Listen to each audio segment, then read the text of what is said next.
Welcome everybody to another World of Tanks replay. My name as always is Maxwell, and this one is from the user Punisher 1118, driving the WZ-132 on a standard battle on Winter Himmelsdorf. Obviously the WZ-132 is a tier 8 light tank for the Chinese. This one plays a lot more like a medium tank than it does a light tank, although it doesn't have the hit point pool that a tier 8 medium would have, or the armor really, but it does play a lot more like a medium. It definitely has the firepower of a medium tank, so this thing can be used a lot more. I wonder how many more times I can say medium tank in this sentence before it just sounds stupid. So it can be used a lot more like a medium than it can a light. Before we get too far into this replay, I just want to say thank you to everybody who seems pretty excited that the live stuff is back. I can tell you that I'm pretty excited as well. Really looking forward to joining Circon on his live stream a lot more often on a Monday night. So really excited for that to be back, and I'm glad you guys are also excited for that to be back, so stay tuned.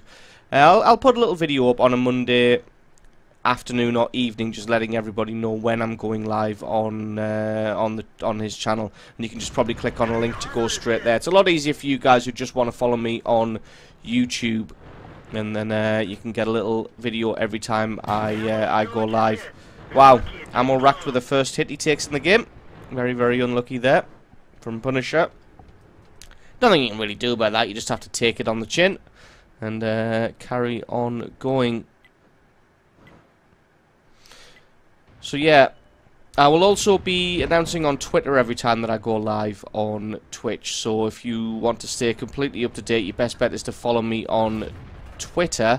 But like I said, you can just follow me on YouTube, and I'll put a video up every time as well to let you guys know. Oh, looks like an AMX-12T has managed to sneak in around the back. Punisher spots him at the last minute and just executes him, takes him out. He's not going to be allowed to get behind the the Allied lines there and do any work whatsoever. One more quick thing. I'm going to try a shorter outro in this video. I've been looking at some of my facts and figures, and viewer retention obviously drops off massively at the end, although not enough that I'm going to take out the score screens altogether. I'm just going to make it a little bit quicker and a little bit shorter for you guys. If you really want to scrutinize them, obviously you can just hit the pause button, and you can get a good look at your leisure. So, onto this replay. Punisher's doing a good job so far, getting to the center. He doesn't really want to push up too much further because the enemy team has a couple of tanks on that left-hand flank there, you can see, on the train lines. If he pushed up a little bit further, he'd be at risk of getting shot in the side by those. And he's got the WZ-131 and the Panther and T-95 behind that. That'll pose another big risk if he wants to move up. Takes a shot in the side from a sneaky WZ-131. Looks like he pushed up without Punisher realizing it. Going to try and get some damage back onto him so he doesn't get away with that totally free. Looks like the WZ is panicking now, as he is deciding to push all the way through and trying to get behind the Allied lines. And that's a good play, because the Allied team has a lot of tank destroyers on that left-hand flank in and around their artillery, so that WZ was probably trying to make a move there, but he should have really known that Punisher was going to be here to stop him, as he had just shot him in the side, and he probably had spotted that 131 as well. So a little bit of a suicide mission there for the enemy 131. Not really sure what his thought process was there, apart from the fact that I'm getting shot, I need to get behind Allied enemy lines. But Punisher just did a good job of finishing off, and he's going to return to his position here.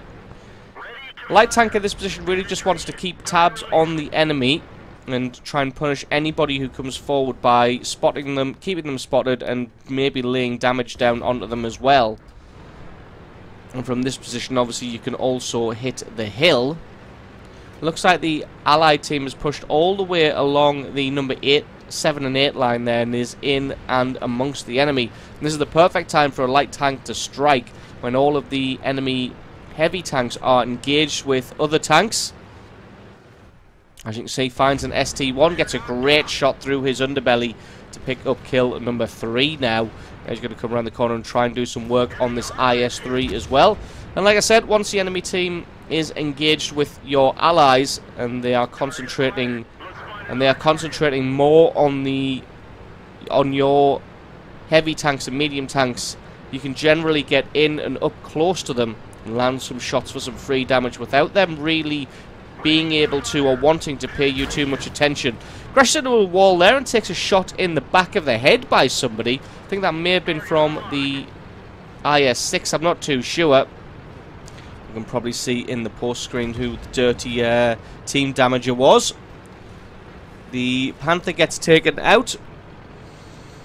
Punisher not really going to want to drive up the hill and take on a T-54E1 by himself, and that's a good idea by him. Just looking at the other tanks that are here, the two E-75s and the IS-6, they're going to be much, much slower than he is. So if he went up the hill to try and engage the T-54E1, his support would be lagging quite far behind.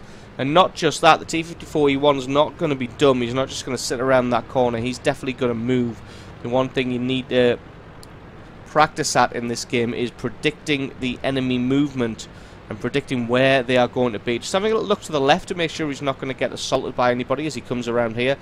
He's possibly got the alpha damage to do this, but he's going to take one hit from the RU probably. He can probably survive it. As you see, he can. And then he takes out the RU for kill number 4. Good little work there. Does get his driver injured, but just brings him back to life with the medical kit there. Bandaged his head back onto his shoulders. Now he's going to focus on this Type 64. Again, hasn't got the alpha damage to take him out in a single shot, and he's only got 83 hit points. But just keeping him spotted so the ISU-152 can do his job, and he obliterates him. Now they've got a T-95 to contend with, but like I said earlier, T-95 is well occupied with the guys in front of him, and he's probably not going to notice the little light tank coming up behind him.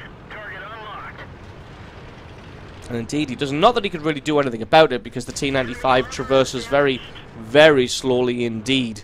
So this is going to just give Punisher all the time in the world to just put shots into the rear of this T-95. In fact, he's just, at the moment, he's just an XP and credit pinata that he's just going to hit repeatedly with his cannon. Although the T-95 did take out the Type 64, unfortunately, he does get taken out by the ISU-152.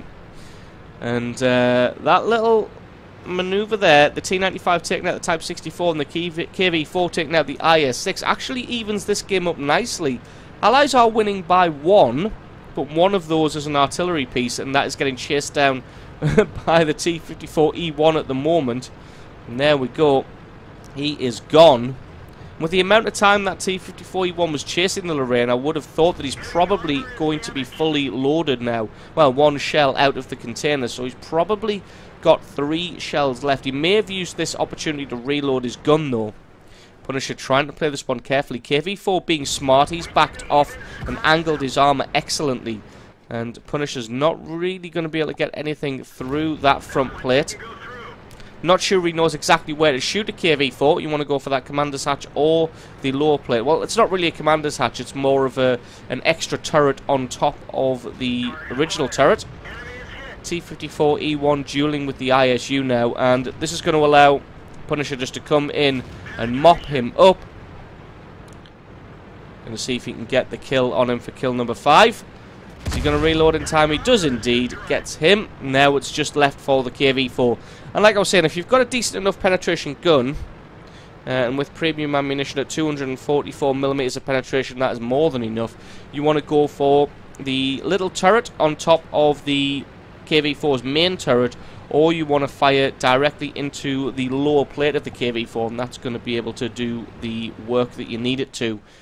As it is, the KV-4 was squaring off against the ISU-152, so Punisher was thinking about coming in behind him, but just asking the ISU to take the shot first, as he has enough hit points.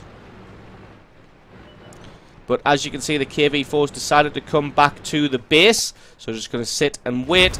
Here he comes around the corner, and that is him gone.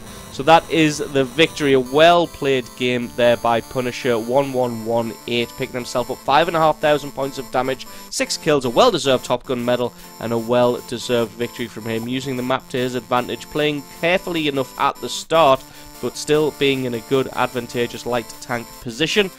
and then using the moment of confusion when all of the allied heavy tanks run in amongst the enemy to get in there himself and get some great damage, and then really steering his team to victory at the end there. So awesome replay from you. Thank you very much for sending that one in. Don't forget, guys, if you've got yourself a great replay, then click on the link in the description for the email address to send in your own, and I can check that one out for you. So thanks very much for watching, guys. I've been Maxwell. It's been a World of Tanks replay, and I'll catch you guys next time.